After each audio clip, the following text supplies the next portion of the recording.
And welcome to this week's episode of Esports Wrap. I am your host, Michael Armogan. And now that I know that that's working, right, so welcome to this week's episode of welcome to this week's episode of Esports Wrap. I'm your host, Michael Armogan. And this week we're going to be talking about the Nintendo Switch. So, this device here has been making headways here and there all throughout the world. For several different for several different reasons. Now, of course, it is a hybrid device. When I say hybrid, I mean that it has two different viability options. One, you've got the controller kind of take wherever you can go aspect with it, and the other is the docking station. So you just rest the Nintendo Switch inside of it. It then displays the information on your TV, on monitor, or whatever else that you would have set up. Now, I want to show you what it looks like in just a second. You can unplug these particular things. There we go. So this is the dock right here. And unfortunately, what happens is that when you have placed it in, the screen is pretty much covered up, and so you can't really use the screen at all. Not only that, the controllers are useless in that aspect. So what they've done is that they've actually allowed, so you press these two buttons on the back here, and you can take the Joy controllers, or Joy-Cons as they call them. I'm guessing it's really short for joystick controllers, so Joy-Cons. Yeah, you take them with you and sit on the couch and can play on your TV. But this has led to several other things. Nintendo has had one major area that it never really was viable for. At least not in a few years. And that has been the esports gaming competition kind of space. So what has been happening, you're mainly finding PC, you're finding PS4, you're finding Xbox as the main platforms that you would game on at these events. But with the Nintendo Switch, and Nintendo kind of alluded to this earlier on, like during the whole this is the Nintendo Switch like preview trailers and all that kind of stuff, that they want this to also be for esports. Now, that in itself became a little bit of a conundrum. You might be asking how. I'll tell you in just a second, as soon as I finish typing this message into our chat, letting people know that they can respond in chat, and I'll respond back. Okay, so they really showed it off with Splatoon 2, which is a game that's, for the most part, a shooter game. They probably went with it because Splatoon, the first one, which was on the Wii U, was a very big and popular success.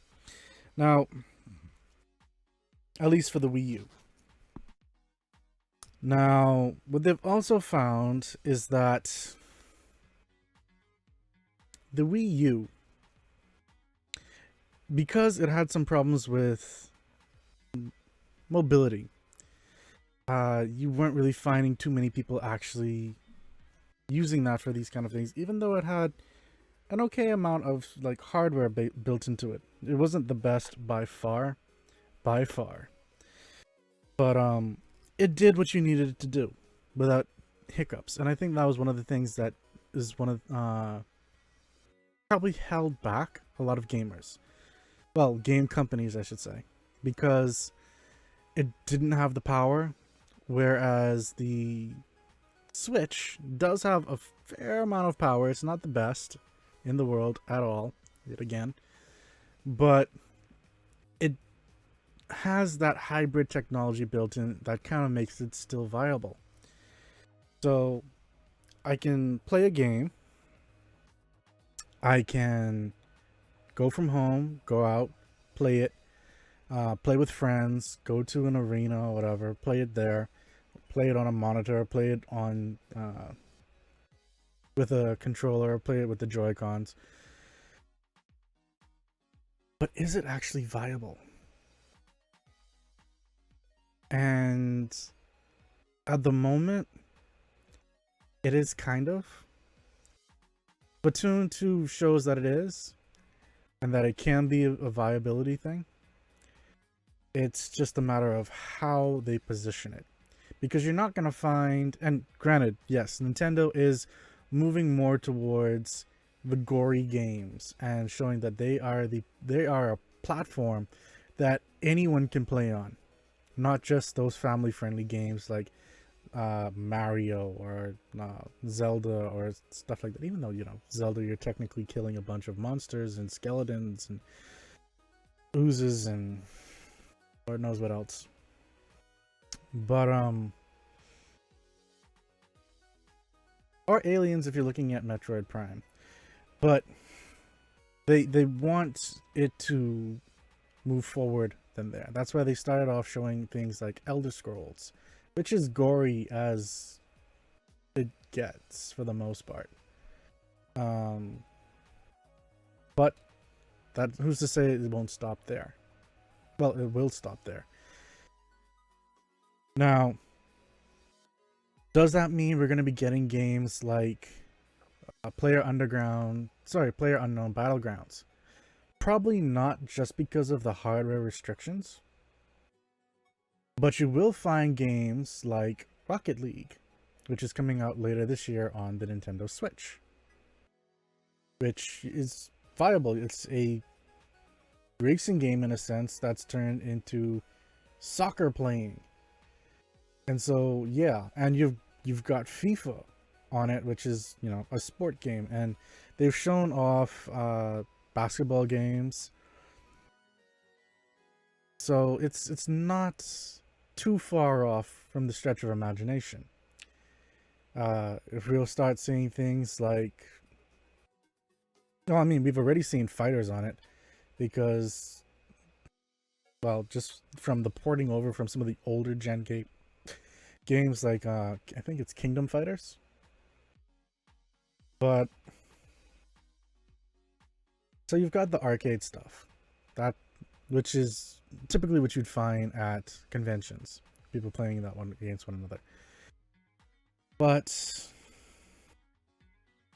when you start looking at games that really draw on the big crowds, like Dota, League of Legends, Hearthstone.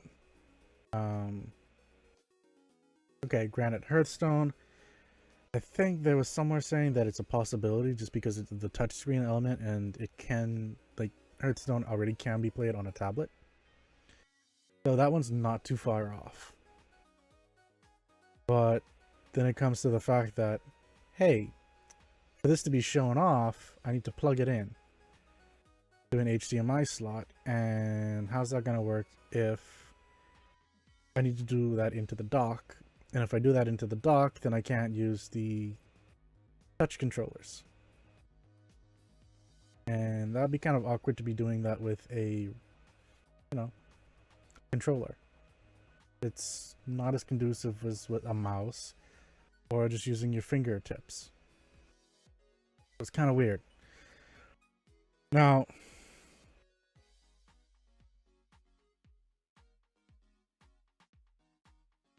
we have noticed that there are improvements over things like the Wii U. There are.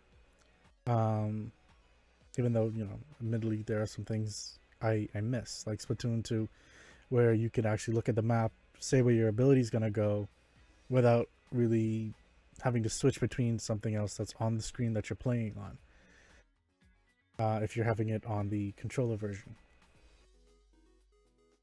With the Nintendo Switch, I actually have to switch, which means I'm not seeing if someone's coming up behind me, which I could do if it's on my TV with the Wii U. So it still has some caveats. I forget how you say that word properly. But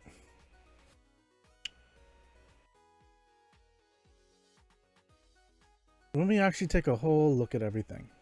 So we've got FIFA, we've got Rocket League, which are two fairly popular esport tournament type things. See if I can pull up that esports.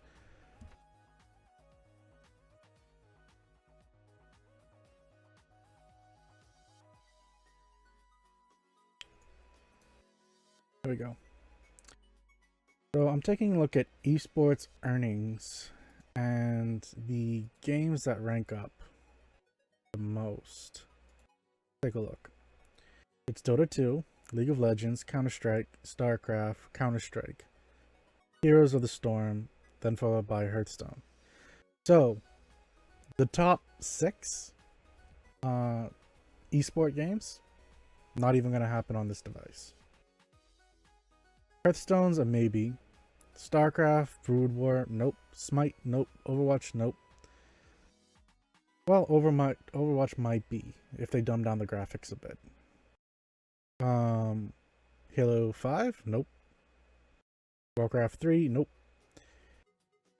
You're kind of seeing where I'm going with this. Even if I look for Rocket League is ranked at number 30. If I took a look at FIFA 2017 is ranked 27. So we're already not that high up. Let's actually take a look what other games might do it. Street Fighter 5 is a possibility. Smash Bros. Melee, that's almost a given. So that's gonna happen.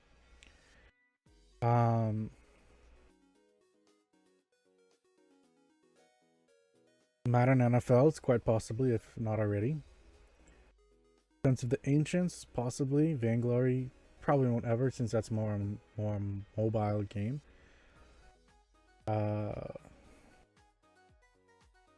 Guild Wars 2, definitely not. Paladins, nope.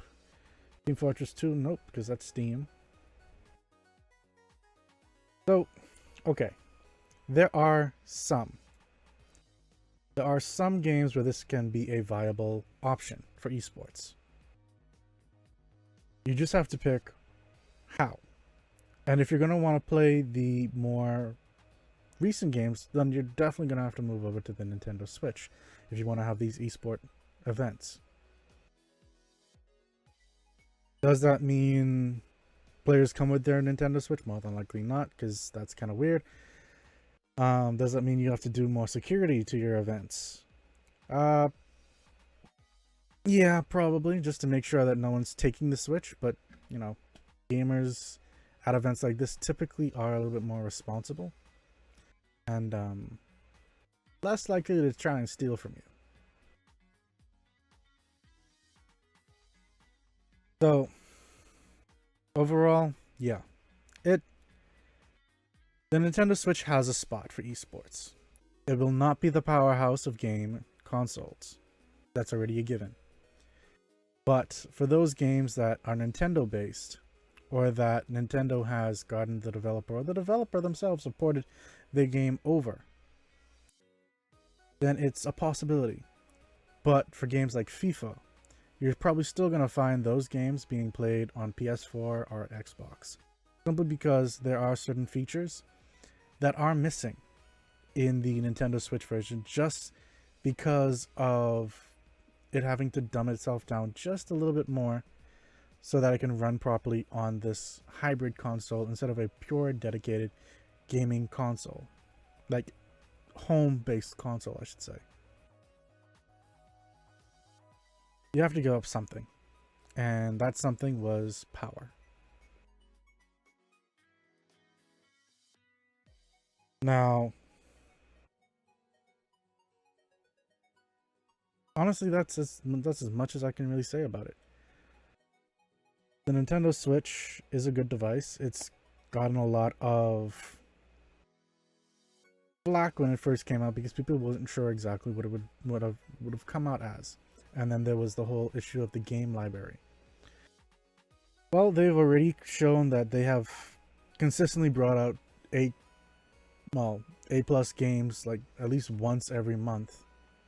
They are providing players with community spaces either to get information about the games that they're playing or even get items and like deal with events that are in these games and they're being updated.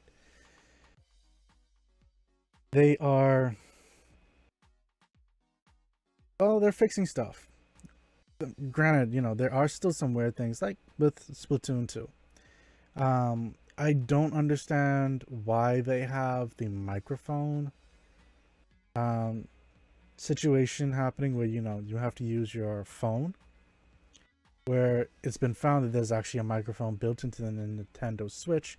And of course, some people are theorizing that that is because of the esports element of the Nintendo Switch, that, you know, they're only leaving it for teams or when you're playing with other people, that kind of thing.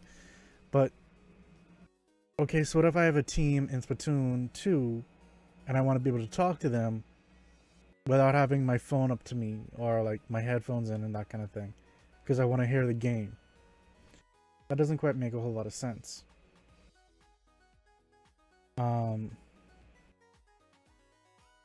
I don't know. Nintendo might still have some things unlocked to come. Might still have to unlock some stuff that are still not locked. That are still unlocked. I'm forgetting myself now.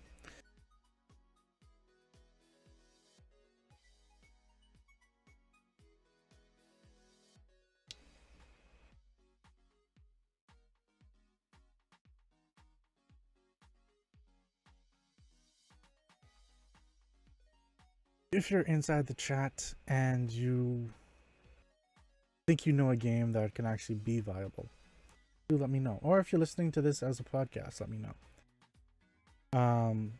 Because I would honestly like to take a look at that.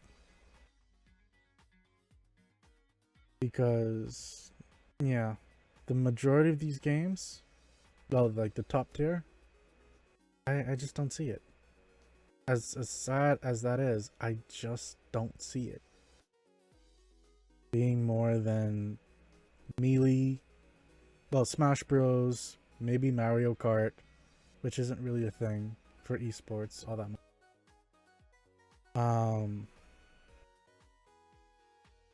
But maybe Pokken Tournament, if that starts to really pick up, which I kind of doubt. And maybe Hearthstone, because there's been no actual official hearsay about that. It's just been, it's something we've been thinking about.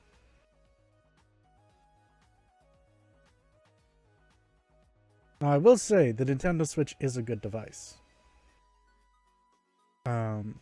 I've enjoyed playing with it. I haven't noticed any stutters. The only quirks I've really seen were actually based on the game developers, not on the actual console. And you know, when you really think about it, this dock is actually meant to really be built for esports. Because when you look at it, in the back here, in the back of the device, when you pop it off, it's got 3 inputs. 1 rear adapter, so for power. 1 for a USB, and 1 for HDMI. Now, if you are creative enough, well, actually I don't know if creative's the right word, but if it intrigues you enough, you can actually get a USB to Ethernet adapter. And I actually have one right here from Pluggable. It's a USB 3 gigabit Ethernet adapter, because While yes, the Nintendo Switch uses USB-C technology for the actual console and dock, the USB 2, well, a USB 3 adapter in the back is still USB-B. So you can actually make sure that you have a dedicated dedicated Ethernet source by using one of these and not disconnect during the games, which happens more often than what you probably think when it comes to online gaming, and definitely when it comes to things like Splatoon. I know when I used to play during the Splatfests, which are the regional or worldwide events where you play against other players, a lot of people would disconnect, and sometimes they'll either win or lose you the game. Especially when like 3 out of the 5 people on your team suddenly disconnect, which is not fun at all. At all. It's really not. I think that's only happened to me once on the actual Nintendo Switch. Well, actually, no. This happened about 2 or 3 times, now that I think about it. But with the Ethernet adapter, I haven't had those actually happen. And reports are showing very similar things. So if it's more of an online tournament, that might be the way to go for you, using one of those Ethernet adapters.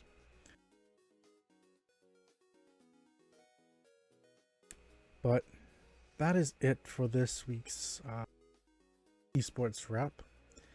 I'm hoping to have another a schedule of events coming shortly. And for those of you who are listening via podcast, that kind of spoils things. Yeah, so we're definitely a podcast. We have our own hosting now. All of the episodes are published. I am currently uploading all the episodes of Esports Wrap and Tech Talk to Twitch. They're all up on YouTube. They're all up on our podcast and our website, morecookies.com. Now it's just a little bit of SEO and away we go. So yeah, thanks for joining. If you are interested in watching any of the past shows, feel free to go on YouTube, on Twitch shortly, or if you want to listen in on the podcast, you can tune in on iTunes, Google Play Music, a number of other podcasting places, or just on morecookies.com and just taking a look through the actual episodes there, which will play through our host Blueberry. Blueberry. Yeah, it's a tongue twister. But yes, so Esport will be coming back next week on Tuesdays at 6:30 p.m. Eastern Standard Time, and Tech Talk will be coming on Thursdays at 6:30 p.m. Eastern Standard Time. Until next time, take care.